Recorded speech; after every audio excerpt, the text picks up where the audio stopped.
Looks like we're live. Just getting the camera set in place.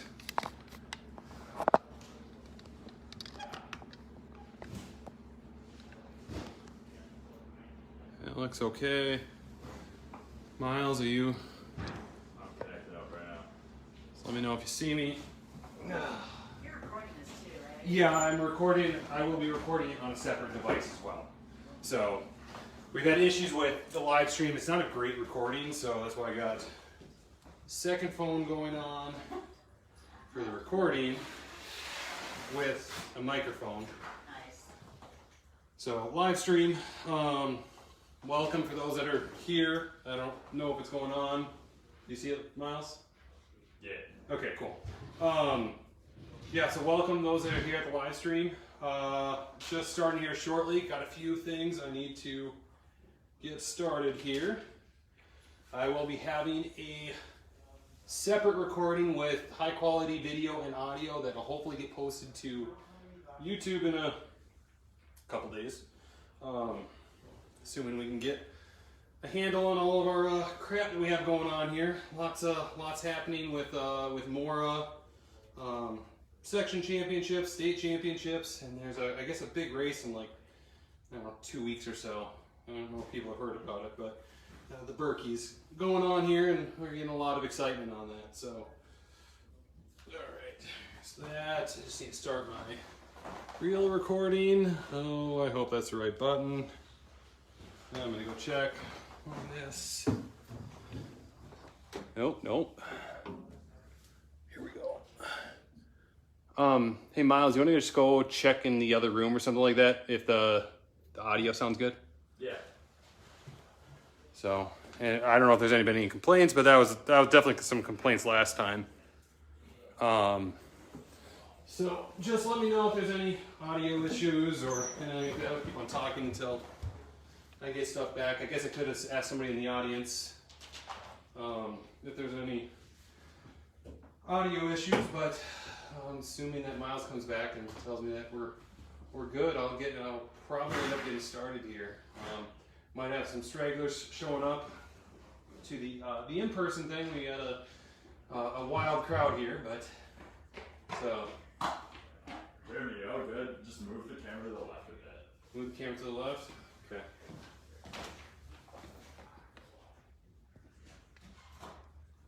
Like that.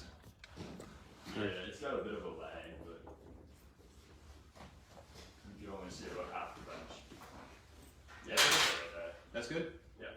Cool. And I think that my other, I just need to check the other one. So, yeah, the other one's perfect. The other one's on widescreen. All right. So, I don't know. So, welcome those that are here on the live stream. Gonna get started here. Working on teaching people how to kick wax. There's a lot of intricacies into it, but assuming you get some of these various techniques down, it's honestly a lot easier than most people think about. The most difficult piece is choosing which wax to use.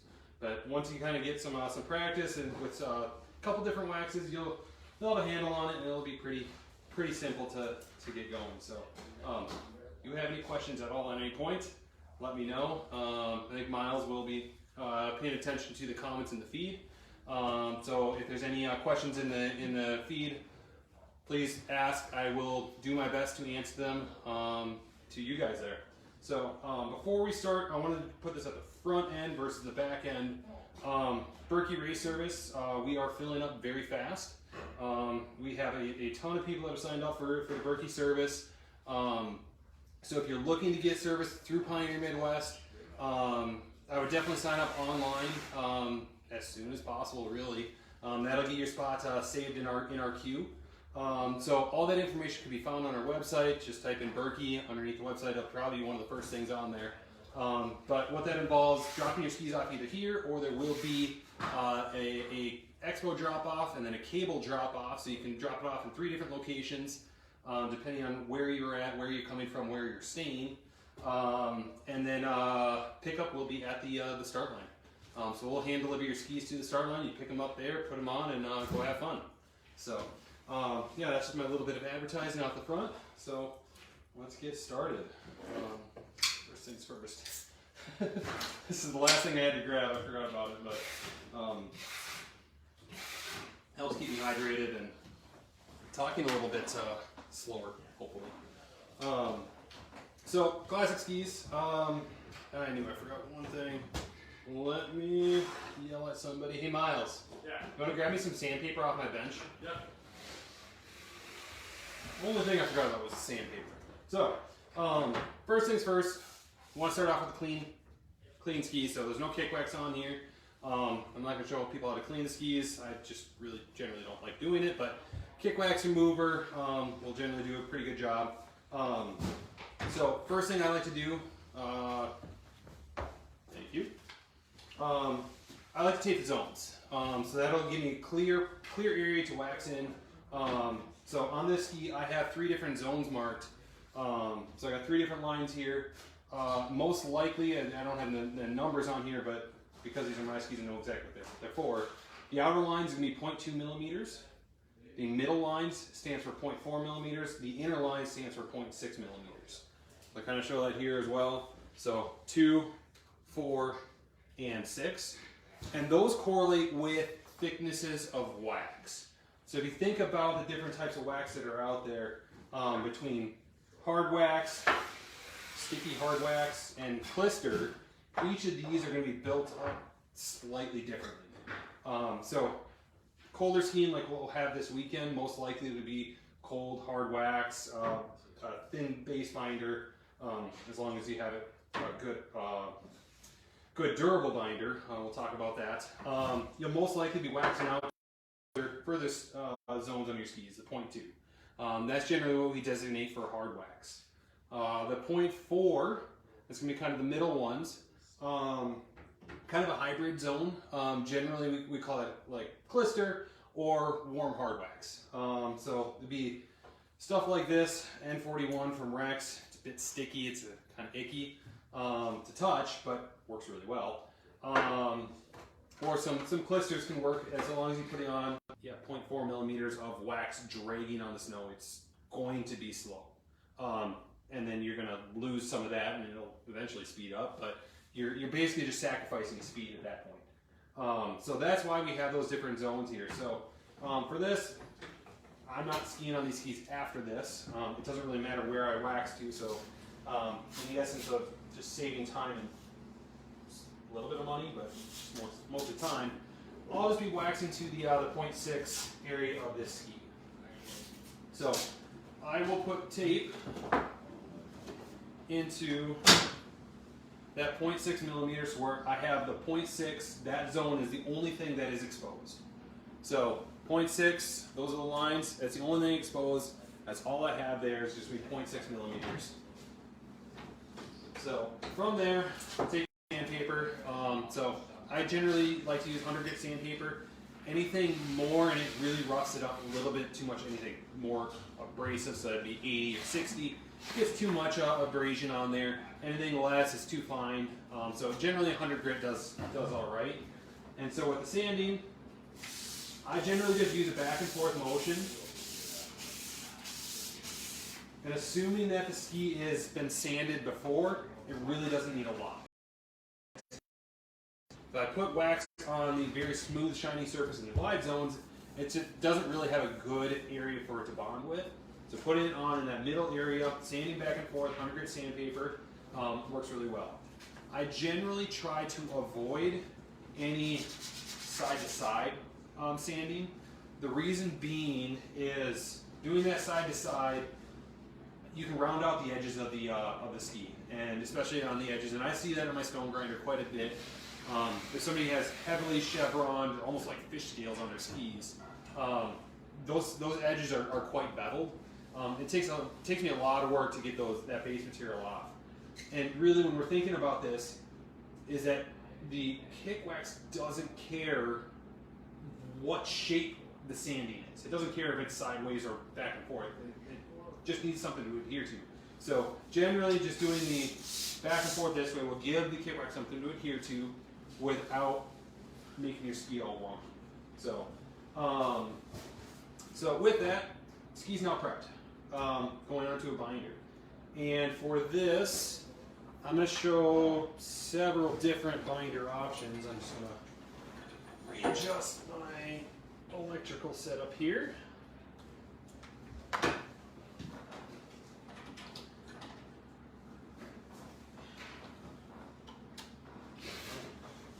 I'm going to show several different binder options. Binder is probably the most important part of the process, besides am I using clister, am I using hard wax.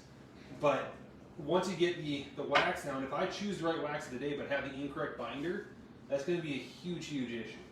I saw that that last year at the Berkey on the classic day on Sunday. It was a huge, huge pain in the butt to wax for.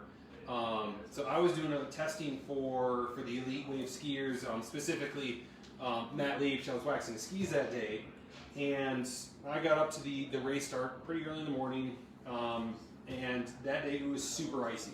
Tracks had a bunch of glaze to it, a bunch of ice, very abrasive. On days like that, I generally want to lean towards either a clister binder, so this Rex liquid clister, or kind of a hybrid binder like Super Base from Bouty. So there's a little bit of clister in here. It is a hard wax technically, but a little bit of clister in there will help the durability on it. The issue with that is, if there's any new snow involved, that can become a liability, especially like fresh falling snow. Clister doesn't generally like new snow. It will clump up, it'll be slow, it'll ice. And I'll kind of explain that later, but on this specific day, it was icy. Generally I go towards this, but I knew that there was snow coming. And I didn't know how much at the time, but I knew there was snow coming, and I'm just waiting there. I kind of figured out what I wanted to use for kick wax, but the binder, I was just waiting to wax his skis, Matt's skis, to the last minute. Finally, the snow came. I'm like, okay, the snow's coming. I know there's going to be a lot of it. I resorted to Rex Base Binder, Rex Base Wax. This is a very fast wax, fast binder. It's not very durable, but in conditions where there's a lot of fresh, soft snow, it doesn't need to do much. Putting this wax on meant that Matt had decent skis for the first 26K, up until 00. After that, he turned around, and then it was just 7 inches of powder everybody's skiing through, and it didn't matter what I had on the bottom of his skis, he wasn't moving anywhere. So, but for the first half, he had really good skis. I do know that several other teams went with Super Base, and it did bite them in the butt. There was some people furiously trying to get all of their wax off at 00 with a bottom of their ski, scrapers, anything to get all the wax off their ski because they weren't moving. So picking out the right binder is important. So I will go over applying all 3 of these binders because they are applied a little bit differently. Different techniques are being used for each of them. So Rex Base Wax, I'll start off with this one. This is the easiest one to apply. I mean, this is honestly just like a hard wax. So for this, I just prep the base and I can just go right into it. So people have probably seen this before, but just craning the wax onto the ski. And then from there, taking a dedicated kick wax iron. So you're going to have an iron that I have written on here, binder. So people should hopefully not be using this for glide wax. If they do, they're going to have some sticky skis at the end of it. But with that, I'm just going to heat it up. I have this set at, it looks like it's set at 120 degrees. It doesn't really need to be anything specific. Just enough to get the wax a little bit warm, the base a little bit warm. This is going to help get that wax to adhere to the ski. So I'll heat that up, going back and forth a little bit, and I'll take a cork and work that in. And so with this, just doing one layer, corking it in, it's going to be a really super thin layer here of binder. This is why I like this one so much. It's easy to put on, easy to apply, goes on very thin. I mean, you're probably not going to be able to see this on the live stream here. but goes on pretty thin. Let me bring this over here. So you can touch this. Like it's really thin. It's basically paper thin. Hey Miles, can I have you take this outside?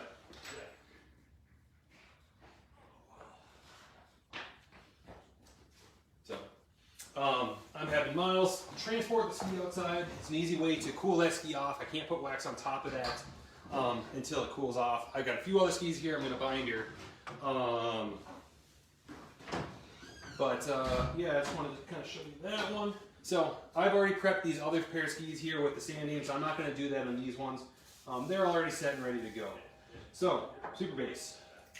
This is the one that kind of isn't as fun to work with if you don't know exactly how to make it work.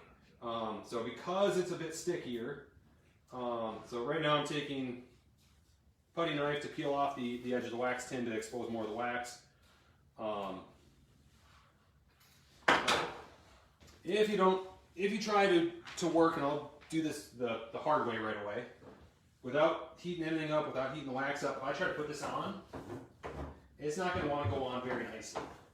I tried to put this on, and I mean, I only got a little bit on there. It just doesn't go on very nicely. It's kind of a rubbery kick wax, and then with that, it also kind of screws up the wax itself.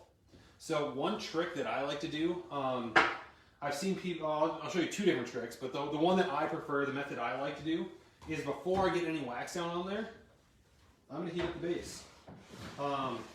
And so with this, because it's in the glide zone, I'm probably burning the ski maybe a little bit, but it doesn't really matter, because I'm not gliding on it. But what I'm doing is I'm heating up that base, making it a little bit warm.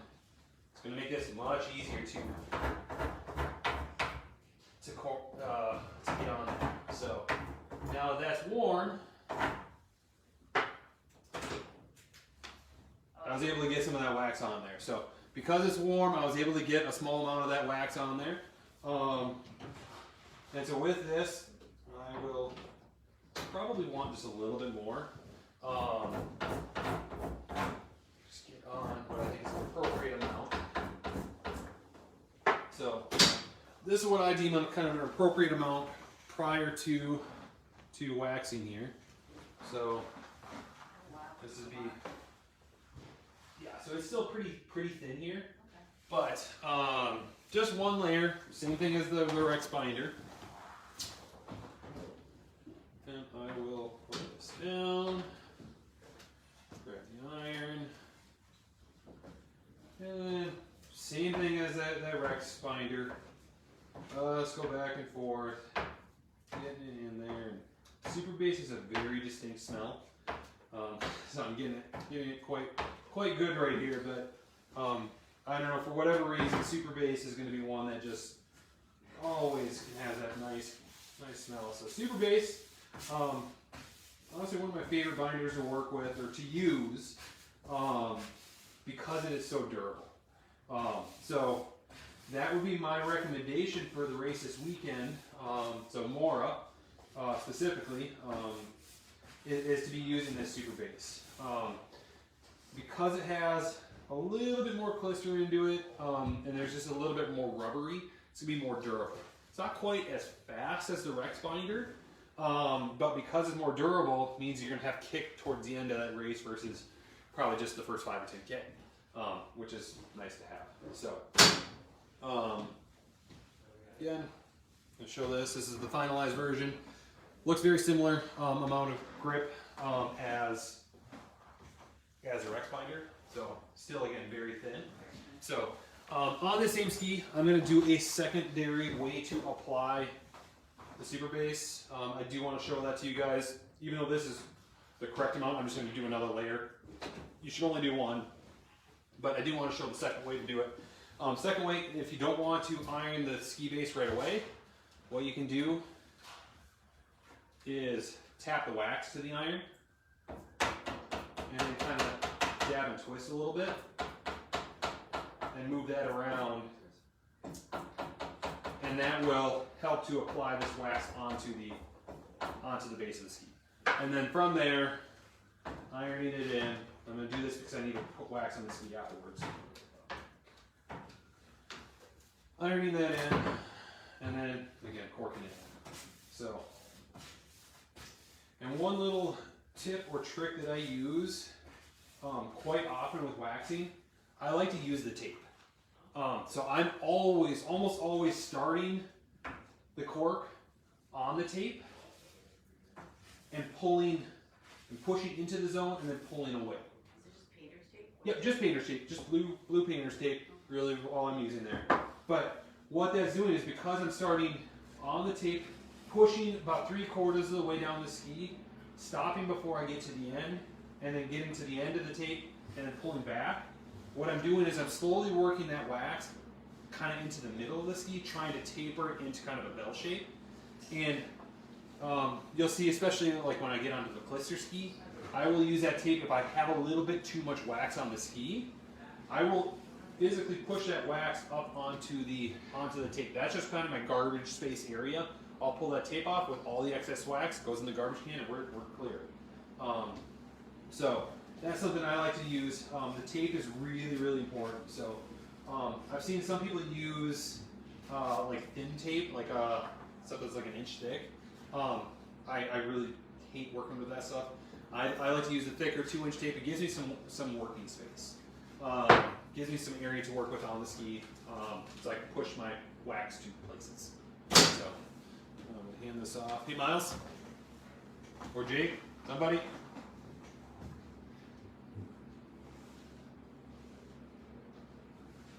Just throw that outside for me. Thank you. All right. And then last one.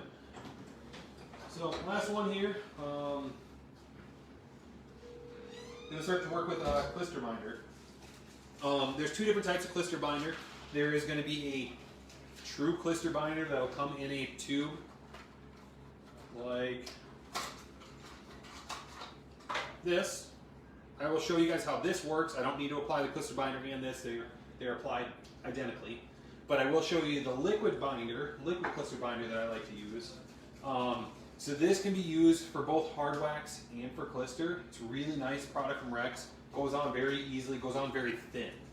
So generally I will use this for very abrasive hard wax days, kind of like what we have for this weekend at Mora. This would be another fantastic option for Mora. Or I will use it for slightly less abrasive clister days, or on a pair of skis that I know that they don't have a ton of room to work with and they don't have a 0.6 pocket, they only have a 0.4 pocket. I'll probably use this because I know I can go on so smooth, and then I can get more of the race clister on there. But on a pair of skis so that have a higher camber, if you think about like a Rossi C3, some of the Fisher 902s, they might have a higher pocket. If you know you have a ski that has a higher pocket, if you put on the liquid clister binder, and then you put on just regular clister, it still might not be thick enough and you're not going to get enough kick. So it's figuring out that correct binder, again, going down to choosing out the correct binder is going to be a huge help into your race skis on race day. So with the liquid clister, generally on a new bottle, it'll take a little bit of time to get this the sponge going, and on an old bottle, it'll take some time for that liquid to come out. But basically what I'm doing is I'm just tapping on the ski here until that sponge gets soaked with the solvent, and the solvent will have clister in it. And so with that,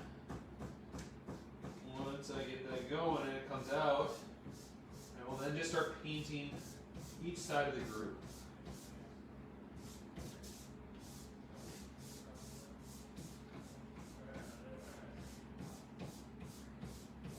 And so with this, because it goes on so thin, you can put a couple layers of this on. Generally, I just kind of work one layer until I get to the appropriate thickness before it all dries. So.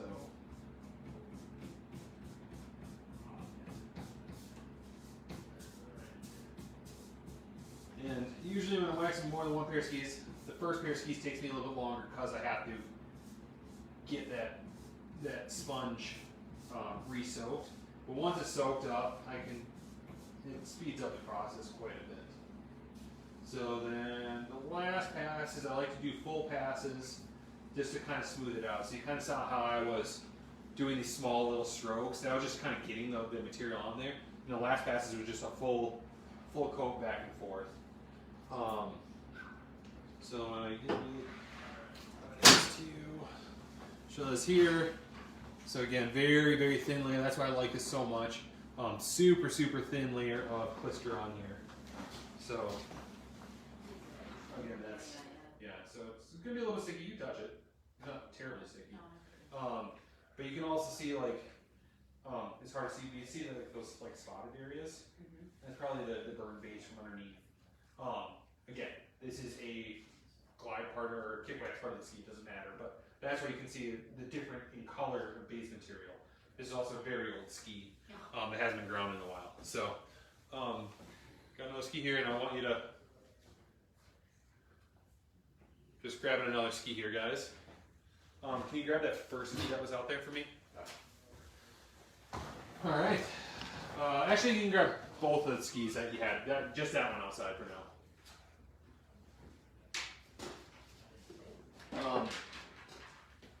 Has there been any questions, Jake? Have you seen anybody? No. Have you been watching the live stream, or has it just been? There's like 12 people on, and your brother said good luck. Very cool. Yeah. So, I got US ski team wax techs are watching and taking notes on how to kick wax skis. So, yeah, so maybe they'll use some of my tips in the. I think that there's a men's classic race for them today, which is tonight for us, or early this morning. I don't know. It'll be 3 or 4 o'clock in the morning, I think, is when it happens for us here. But yeah, I guess US ski team wax tech is listening in to figure out how to wax classic skis. So, for those that don't know, my brother is one of the wax techs on the US ski team. He's over in China right now and helping support the team. And the athletes that he specifically waxes for, Scott Patterson, who had a fantastic 11th place result in the pursuit race, which is pretty sweet, and then Hannah Halverson, who had a great classic day, sprint day the other day. So I know that those are 2 athletes that he specifically waxes for, but he also supports the entire team with testing and during the, I'm sure that things were going nuts with during that sprint day 2 days ago with Jesse and Rosie making all the way to the final, and Jesse getting that bronze medal. So it was really exciting. So yeah, it's cool to see Chris sending messages to our family chat and while that was going on. And I mean, that was very early in the morning here for us, but yeah, it's pretty cool to see. So all right, so on to kick wax. Actually, before we go to kick wax, I do want to talk just a little bit about product. I know that today's mostly about application, but want to go over those binders one more time. So product-wise, I'm going to waxes that I really like to work with. On the leaner side of things, which means faster, not as durable. So think fresh fallen snow, newer snow. Rex Base Wax, fantastic wax to use, easy to apply. Stuff that is similar to this that I've had a lot of success with, going to be Vouti AT base. That's the one I can have that's very similar to it. So Vouti AT base. Then if you go to kind of the hybrid waxes, so that'll be Super Base that I mentioned before. So this is going to have a little bit of clister in there, a little bit of hard wax, very, very durable binder. So for kick wax, so this is something that applied correctly is going to be on there pretty well. Other things similar to that I really like, Stark Base Wax Extra, very similar. I can use it almost interchangeably with Super Base. Then there's some other base waxes out there that are kind of in between those 2 waxes. So if I think for hard wax, this is the durable option, and this is the fast option. Stuff that's going to be in the middle, in between that, is going to be your Topo Green binder. The Swix binders, VG30, VG35. Those are going to be kind of in the middle there. Those are more popular binders. They're what I would say almost a universal binder. So if you had to pick one, those are great to just do one.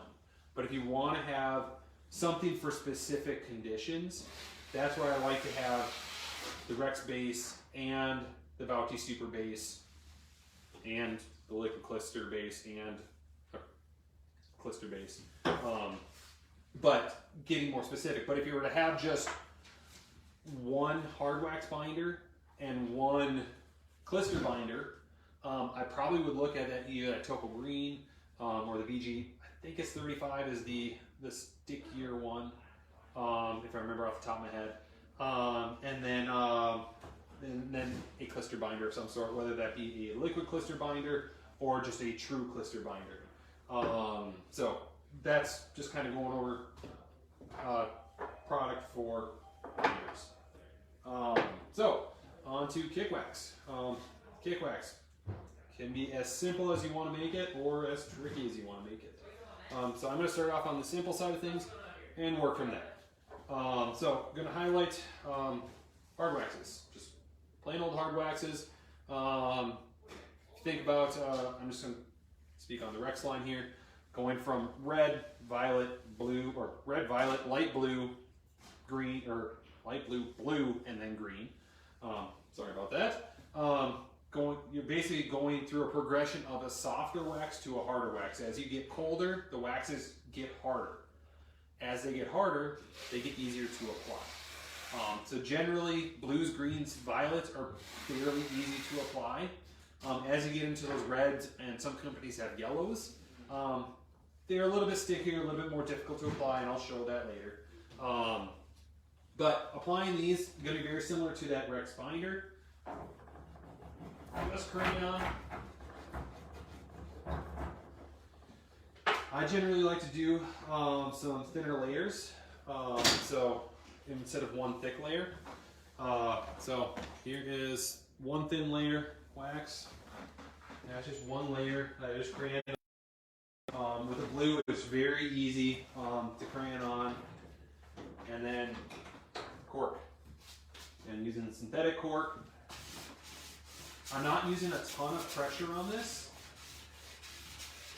And with this type of a wax, I'm generally trying to keep a flat surface on that cork instead of like tilting it up. If I want to move wax around, I will put that cork on edge and I can physically move the wax around. But with this, I'm just trying to, so I'm going to put on a few layers.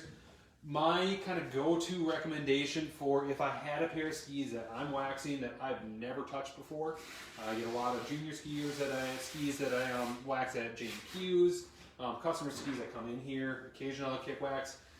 Generally what I'll do is I'll build a bell-shaped curve underneath the ski, usually 4, sometimes 5 layers. So I'll do the binder a full length, then I will do 2 full length of the wax, so that'll be this blue. So I'll do 2 full lengths here.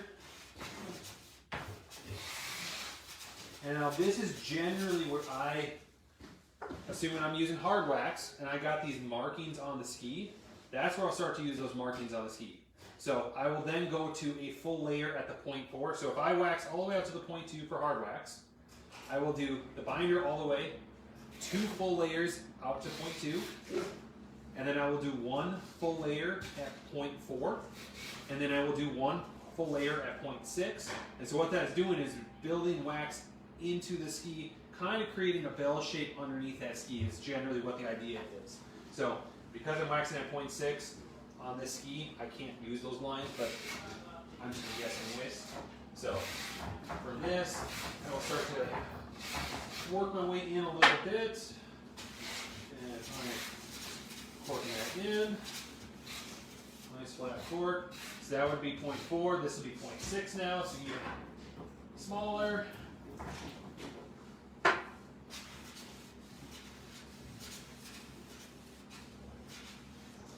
And then so for that would be the 4th layer. If I know that I need a little bit more kick on this specific ski, or if I'm worried about the customer or the athlete getting enough kick, I might add 1 more layer. And if I add 1 more layer, generally what I'll do is I'll pick a point about 2 inches behind the binding pin, and maybe 4 to 5 inches in front of the binding pin, and that will be where that last layer of wax goes. And so this is a method that you can use for most types of hard waxes.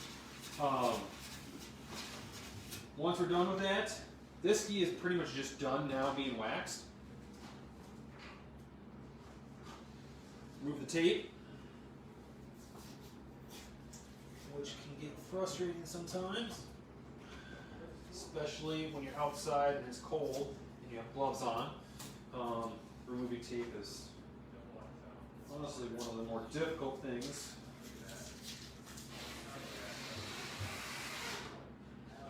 There we go, there's all the tape. And then I will still do one final layer of corking. And the reason is that there is a slight ridge because of that tape. Because I was pushing the wax up onto the tape, there's a very small ridge. So what I'm going to do is I will push that ridge down on both sides of the, and so that's just going to help smooth that ridge over so it's not just as such sharp area. So with that, now this ski is a very short pocket for some hard wax, but it is ready to go. So that is now a good regular blue thick wax. So you can take a look. So that is where the tape was at right here. And then from there. You want to grab me? No, I got the ski, so we're good. They're asking about recommendations for today. Recommendations for today. I don't know what temperature is it right now. 33, cloudy. I actually got some feedback from. Was it? Was that today or was that yesterday? That was yesterday, I guess. Champlin Park team. They used some good waxes yesterday. Had some really good success. Sounded like they were on Guru Extreme Hard 39 Clister. I would assume that before this snow came in, it probably would have been some sort of a clister, whether that's the Guru Extreme Hard 39. Really good option for transformed snow, man-made snow. Rex Gold Clister would have been a good option. That's what I got here. But then as soon as that snow came in, that's where it would have gotten tricky, because you have that transform, man-made stuff underneath, and then fresh new snow on top. Those two things like different waxes, and they don't work well with each other. So generally, if that happens, it will either be a clister cover, or you get into like zeros or hairies, depending on how moist that new snow is. So I wasn't outside when it was snowing. I don't know what the moisture content of that new snow was. But my guess is probably we could have gotten away with clister and then covering it, and I'll show how to cover, with a certain type of wax, whether that's this N41, but I probably would have done something like 30GB.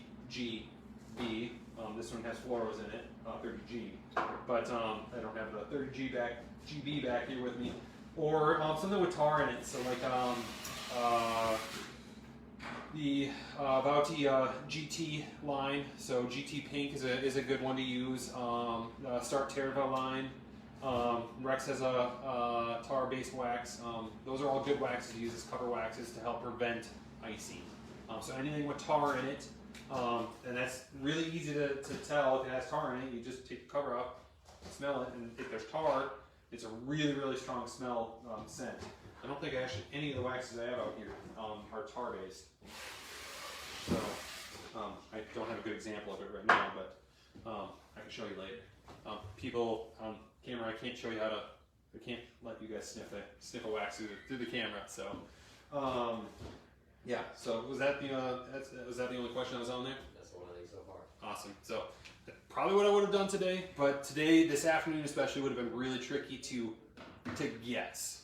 I probably would have, doing some testing, probably could have figured it out, and doing a progression where go out on clister. If clister didn't work or it was icing, then try to fix that clister up by covering it with a cover wax. That generally probably would have fixed the issue. So, all right. So going on to next ski. So next ski, I will start to talk about layering waxes. This is kind of where things get a little bit trickier if you're in certain conditions or you want a certain wax to work a different way. That's where we start layering waxes. So it's really nice when you can get just one wax to work, and that's perfect. I like those days. It's not always like that. So there are certain waxes out there. So ones I'm thinking of, N41 from Rex, and 30G or 30GB. We do sell 30G still, but fluoros, some races you're not allowed to use this, but 30GB. These are both kind of specialized waxes that can be used on their own, but I've had a lot of success when I use it to cover something else. I will show the N41. That's the more popular one for what we have here. So temperature range on this wax, -2 to -15 degrees Celsius. It's a big temperature range. That's 28 degrees to 5 degrees Celsius. If I were to use this on its own, at 5 degrees Celsius is not going to be that great. Because it is so sticky, what ends up happening is when it gets down to 5 degrees, it's actually going to freeze, and you're not going to get as much kick with it if you entirely use just this. Because if you use just this, you're going to actually have a pretty thick layer of that N41, and then it will freeze and it won't work as well. What you can do to help prevent that from happening is putting on a harder wax underneath. So I'm actually going to go back to another ski here. So a way to drop that temperature range on N41 or other waxes similar to it, put on a blue. So Rex Blue is a great one to put underneath. And then you just cover that with one layer of N41. So this is a stickier wax. When it's warm, you'll see how, this is one layer, but this is, I just did one side of the groove right now just to show you guys the difference, but that's one layer, the bottom layer there. Wow. It went on pretty thick because it is quite a bit softer wax. And so with that, if you don't want it to go on that thick, and this is something that can happen with a bunch of other waxes. A lot of people think this is similar to the Oslo series from Start. Again, some clister involved in that, a little bit stickier. So this wax is designed for old snow, man-made snow. What you can do is kind of a twist and dab method. And so with that, you'll notice a difference here. Top one is the twist and dab, bottom one is just putting it on. I can go quite a bit thinner with that. So with that twist and dab method, I'm able to choose the amount of wax I want. If I want more wax on there, I'll just twist and dab a little bit more. But with that, now I'm going to cork this in. And this is where you're going to see the difference between the two sides of the groove. I'm actually going to cork one side of the groove at a time because I have the different layers, thicknesses of wax. Hey, how are you doing? So I have different thicknesses of wax here.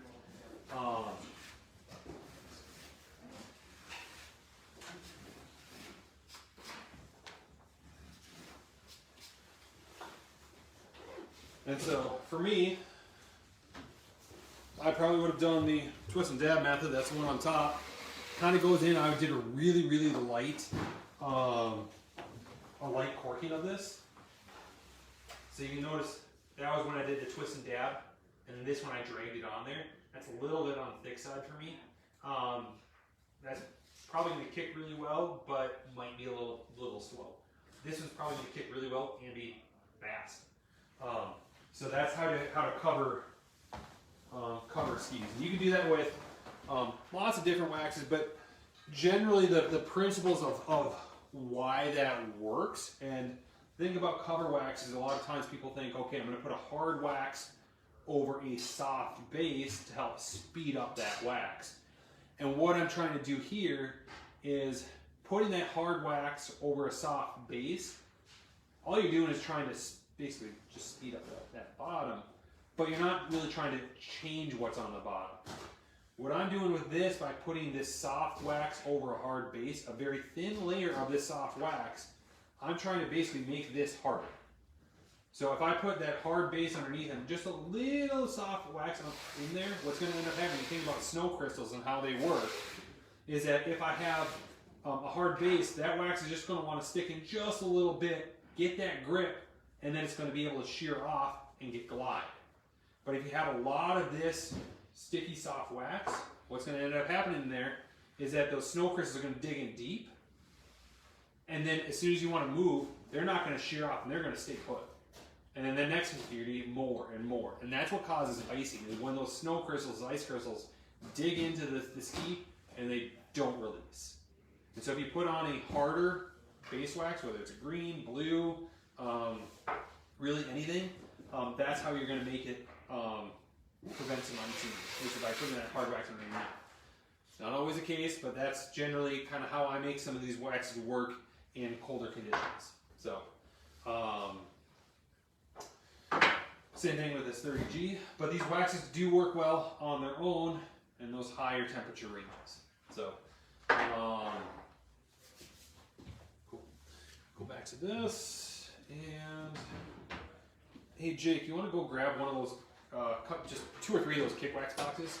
I think that there's one more thing I want to grab out of there. If he just grabs all the boxes, there's a chance that I'll get one of the things I need in there. So, just going to get another ski prepped here. So throwing down a layer of blue.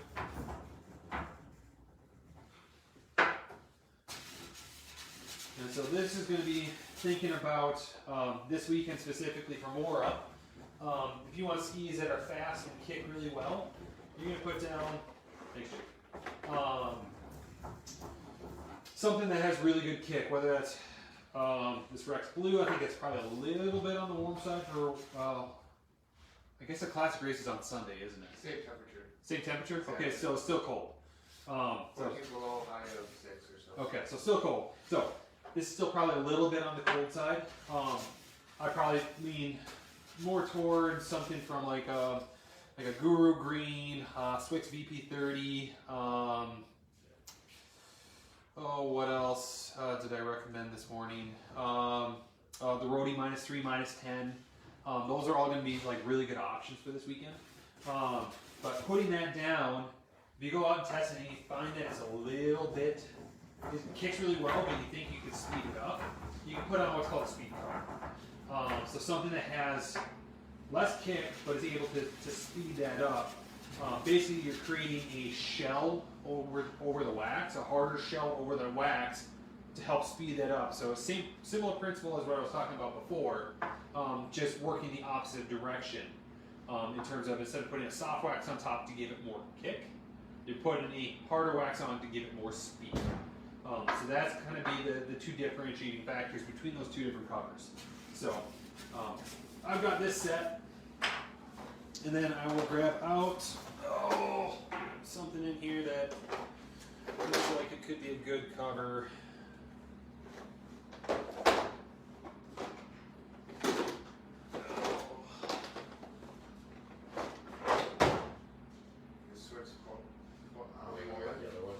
No, I got something in here. This will work.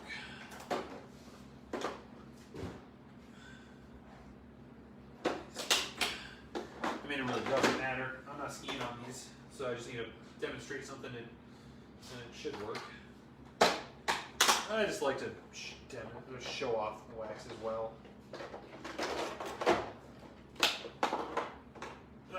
This could be good enough. Alright, so got a couple waxes here. So start Terra Green. I think I would actually choose a Terra Black if I had to choose one from that line. Just colder, harder, faster. But the one I have here that works really well, Rody Green Special.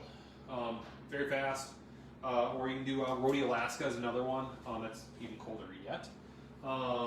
That again works really well as a cover. Easy to work with as well. So that's one issue that you get into with some of these cover waxes, is that they're generally going to be pretty hard. And when you get waxes that are almost too hard, they actually get difficult to apply. And sometimes they make it, or they affect your kick so much that you're going to basically have no kick. But this one works out really well. Again, I'm just going to put on a very thin cover, thin shell over the ski. This does work best if that ski comes in like somewhat cold. So this ski is now at room temperature. What's going to end up happening, because I'm putting it on at room temperature, that wax is going to mix in with the kick wax. I don't really want this to mix in at all. I want it to be a shell. I want it to just sit right on top. So if I have that ski come in cold, it's going to come in and be ready to accept that cover, that shell. So then just a really quick, thin cork. That ski's now good to go. So pretty simple there. Way to speed cover. So colder waxes, mentioned a few of them, but those will be ways to help speed up your skis on brutally cold conditions. So yeah, question: why does N41 work well in cold temps, even though it's such a sticky wax? So the question was, why does N41 work so well in cold temps, even though it's such a sticky wax? Generally, it's kind of what I was mentioning before here, is if you put something colder underneath it and then you cover it with this wax, that's how you make it work in colder temperatures. If you use this only on its own in colder temperatures, it's probably not going to work as well. That's going to be the big thing there, is that you need to have something underneath it and then cover it with N41 rather than using this just as its own product. Same thing with a lot of these other types of waxes. I'm thinking of the Oslo series from Start, or the BM waxes, the Black Magic waxes from Start. Again, they're softer waxes, huge temperature range. They work really well, especially if you cover it or put it as a cover underneath a colder wax. Guru Extreme Haligear or Haligear both work similarly, more man-made snow. Generally in these softer waxes, the reason why they are softer, there's some portion of clister in here. And so that's what makes it so sticky, as you guys can see. So, yeah, I hope that answered the question there. Jake, you want to grab the last ski for me? So, last thing we'll talk about is clister, the fun one. So with clister, generally if I'm working in a controlled environment like this where it is warm, I will try to keep this clister a little bit warmer. If I'm wearing work pants or something like that, I will honestly throw that tube of clister in my pocket, keep it close to my body to help warm up that tube of clister. So with clister, I don't like the ski to be, I don't like the tube to be too warm. I definitely don't like it being cold. If it's cold, it's really hard to work with. If it's too warm, it kind of comes out soupy. If you're working outside or in a colder area, that's where you might need a heat gun or a torch or something like that to help make that clister able to be worked with. So it's going to be kind of using those two pieces there. So There's a long question. I just have you read it. all right. Sounds like we got a long question here. No, I don't know if this is a question. This is a comment from my brother, Chris, on the wax tech for the US ski team. I'm going to read this off for the recording, because the recording doesn't have access to the questions here. So my brother mentions that I believe that this is talking about the cold temperatures and how softer waxes work. So this pertains to the Oslo line as well, but typically the hybrid waxes will have clister, which will have more liquid gripping raw material. At cold temperatures, that clister will freeze, turning those waxes really hard. That's why at room temperature they are really soft, but if you freeze that wax, it will turn really hard.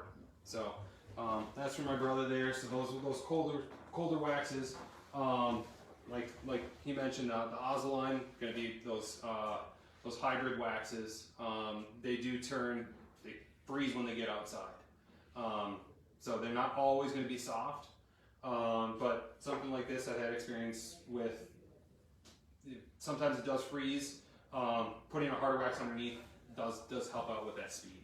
So going on to the clister. So getting ski prep can be the important part, especially with the tape.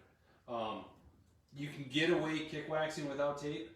You can get away with clister without tape, but it generally really does help out to have the tape there. So with this, I will make chevrons on each side of the groove. Yeah. This wax is a little bit cold right now, colder than I would like. So that's generally why I try to keep it a little bit warmer going into it.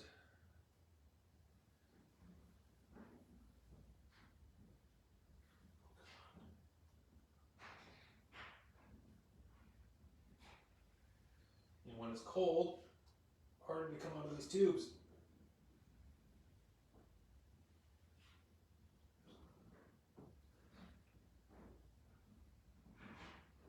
And so I'm putting on nice thin chevrons on this.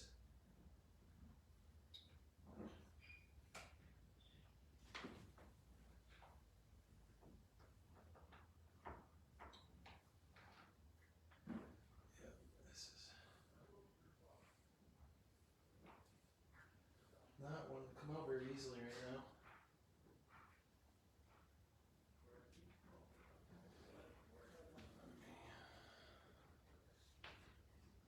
Fold this over.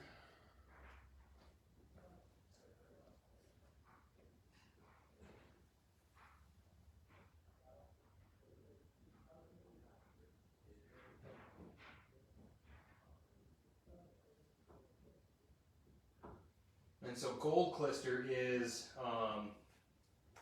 generally going to be a pretty fast clister for man-made snow, man-made conditions.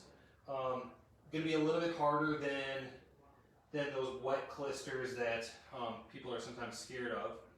Ooh, and a little bit of a leakage there. I think I got a puncture in the side of the tube. That's always fun. So, I'm trying to fix my mess here.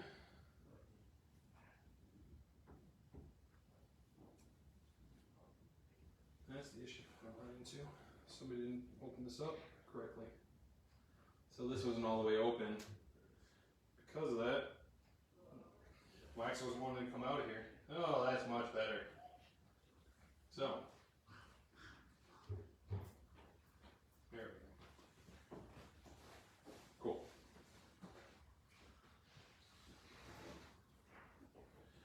Oh, I'm just gonna throw this tube away because I broke it open. So, clister all over because the tube broke open. But, so, what happened there, because it opened up, I kind of had to put a little bit of extra wax on, but if you guys look at, ignore the bottom there. The top is what I'm looking at here. So that's the one I really like there. The bottom, I had to put that extra wax somewhere. So that top, that's about the amount of wax that I want to see there to begin with. Generally, I will start off with less wax on the ski because I can always add more. If I put too much wax on, it's more difficult to remove it than to add it. Still remove it with putty knives, but next step I do here, I like to use my finger, my thumb to kind of work it in. Some people like to use their palms, but generally just starting off by working this in.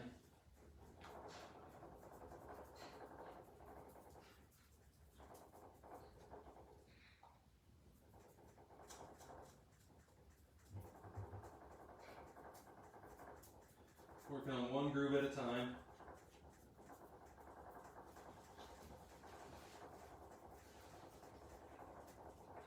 And so this is kind of heating up the wax just a little bit, kind of moving it in. You guys can come up here and watch if you want. This is hard to see from down there a little bit. That's bare ski and just put. This had a binder on it already. Okay. So yeah, this had binder from earlier in the clinic. So What kind of binder? this I use the liquid base binder.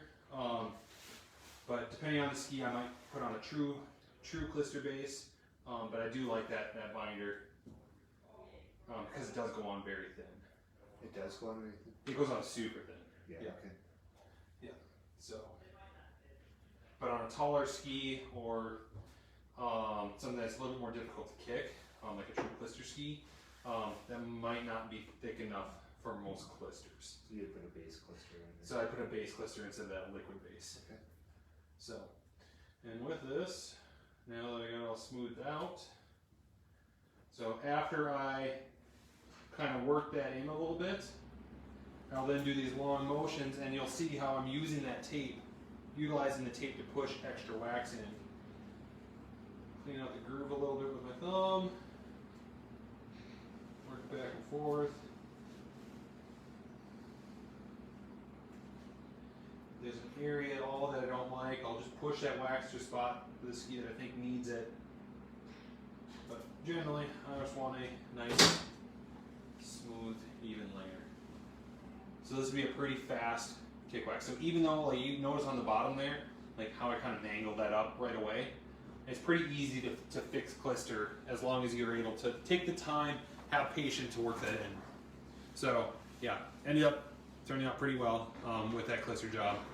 So nice smooth line there. So so with this, with clister especially, you need to have this cooled off before you touch the snow. If I were to go outside right now, there's a parking lot out there, it wouldn't be good for the ski. But if I were to go out to a ski trail and step on this right away, instant icing. Because you have a warm, soft clister, it needs time to freeze. It needs time to cool off before you put it on snow. So generally with clister skis, it's not something you can rush and just like, here, 30 seconds to your start, ski's done, go. You need to have that time to cool that ski off. So giving it 2 or 3 minutes outside will generally be able to help get it cool. If you were doing a clister cover, very similar way to talking about the covers that we did earlier, again, that clister should be hard, it should be frozen. With the soft clister, and I'll put on right now, this blue onto the clister, I'm just getting clister onto my blue wax. I'm not getting blue wax onto the clister. So it doesn't work. So need to have that clister hard in order to be able to cover it. So maybe I'll throw the ski outside really quickly, answer some questions, and show you guys how to cover it after. So, you two have any questions at all? I showed up late when kids going to Ninja. So the question, what was your recommendation for this weekend? So this weekend comes down to binder option, binder choice. I'm recommending super base. Extra base works out really well as well.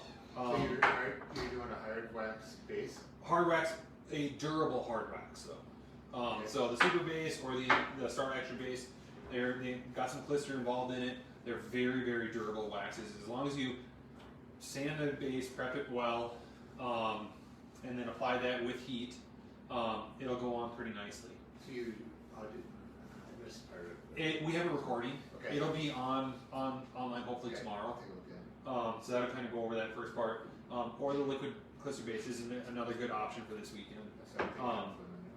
And then from there, going on to your kick of the day. So I'm thinking Guru Green or Roadie -3, -10, or I guess it's B310 now. I'm just stuck in the old way of thinking about With the the wax. cover? Cover? And if that is too slow, it's a good kick, but if it's slow, then you put it on a cold cover, whether it's this Green Special, Alaska, Polar, just something a little bit colder yet, to speed that up. That will generally be a pretty good option for this weekend. Without testing, I think that's going to be pretty good all around. So, yeah. You have any questions at all? All right. Yeah. Can you do me a favor, Jake? On my wax bench, towards the end of it, there will be a white-blue container clister. Well, it's not clister, it's hand cleaner. I don't need to clean my hands with clister, but I need to clean my clister hands. So. What did you have for glide recommendations? Glide. Well, we got 2 different glide recommendations depending if you want to use non-fluoro or fluoro. Because Mora, you can use fluoros at Mora. So for non-fluorinated, I was looking at Swix HS5 or Swix Marathon powder.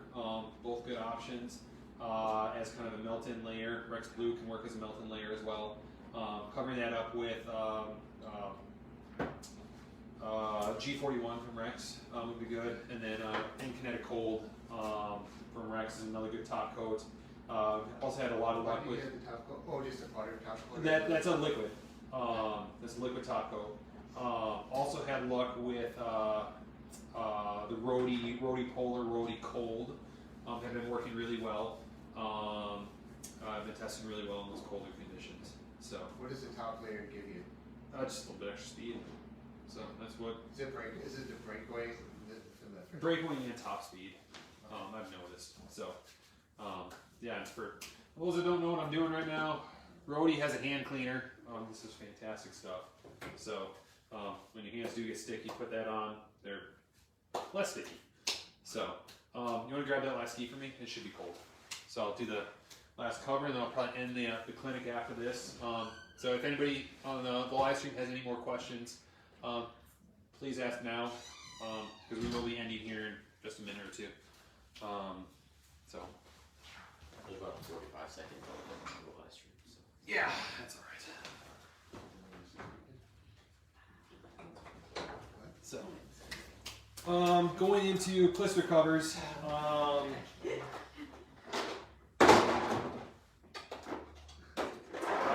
Blister covers, generally, if you're using a cover, you are trying to reduce icing.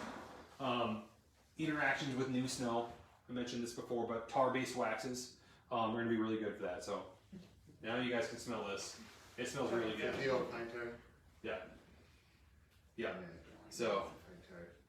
Ooh, yeah. yeah, it smells really good. I like these waxes. Definitely distinctive. But tar-based wax is going to be really good for cover. So getting that ski, that clister nice and cold will allow me to put this on. You kind of saw what I did before with that blue. It was just kind of moving that clister around. Now I'm actually physically applying this wax to the ski. And then from there, taking the cork,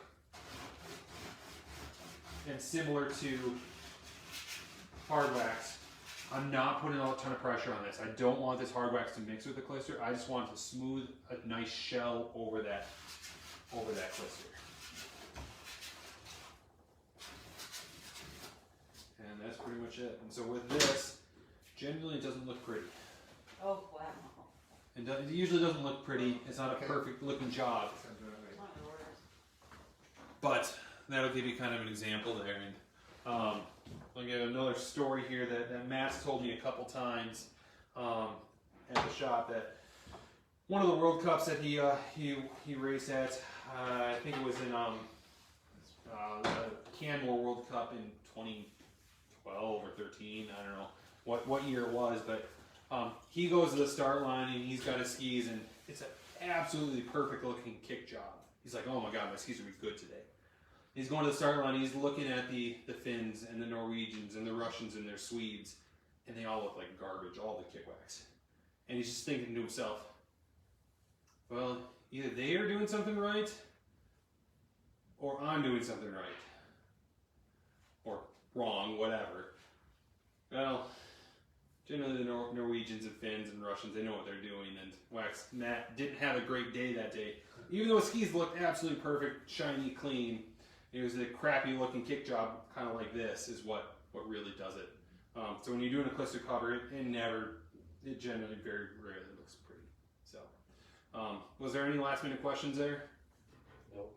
Awesome. All right. Well, since there's no last questions, I'm gonna call it a night here on the live stream, and on the recording as well. So, turn that one off, I think, and then I will